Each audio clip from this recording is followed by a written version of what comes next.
അപ്പോൾ കാറ്റാടിപ്പാടത്തിൽ നിന്ന് ഞങ്ങൾ നേരെ ട്രക്കിങ്ങിന് വേണ്ടിയിട്ടാണ് പോകുന്നത് ആമപ്പാറ രാമക്കൽമേട് ഈ 2 സ്ഥലത്തേക്കാണ്. അവിടേക്ക് ഇതുപോലെ ജീപ്പിൽ പോകാനായിട്ട് 2000 രൂപയാണ് ആവുന്നത്. ഞങ്ങൾക്ക് 4 പേർക്കൂടെ അത്രയും പൈസയാണ് ആയത്. നിങ്ങൾ ഇതുപോലെ പോകാനായിട്ട് ആഗ്രഹിക്കുന്നുണ്ടെങ്കിൽ മസ്റ്റായിട്ട് കാറ്റാടിപ്പാടത്ത് പോകണം. അവിടെ ഒരു ചേട്ടനുണ്ട് ഇതുപോലെ ട്രക്കിങ്ങിന് കൊണ്ടുവന്നത്. പുള്ളിയുടെ അവിടെ പോവുകയാണെങ്കിലാണ് ഇത് അടിപൊളിയാവുന്നത്.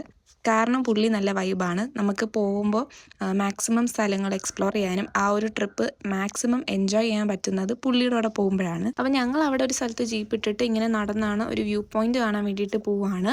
നമുക്ക് നടന്നു പോകാനായിട്ട് എളുപ്പമാണ്. വലിയ കയറ്റം കാര്യങ്ങളൊന്നുമില്ല. തിരിച്ച് കയറുമ്പോഴത്തേക്കാണ് ഇച്ചിരി കയറ്റമുള്ളത്, അല്ലാതെ വലിയ സീനൊന്നുമില്ല. അപ്പോൾ ഈ താഴെ കാണുന്നത് തേനിയാണ്. അവിടെ നോക്കുമ്പോഴത്തേക്ക് നല്ലൊരു വ്യൂ ആണ്. അവിടേക്ക് ഒരുപാട് പേര് നടന്നും ജീപ്പിലും ഒക്കെ വരുന്നുണ്ട്. നടന്നു വരുന്നവരാണ് കൂടുതലും. അപ്പം അങ്ങനെ വരുന്നവർക്ക് അങ്ങനെയും വരാം, ജീപ്പ് വേണ്ടവർക്ക് ജീപ്പിലും വരാം.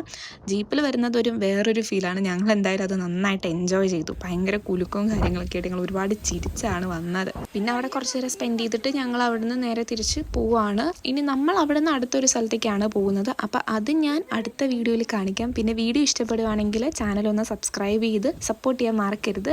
പുതിയൊരു വീഡിയോ ആയിട്ട് കാണുന്നവരേക്കും ടാറ്റാ.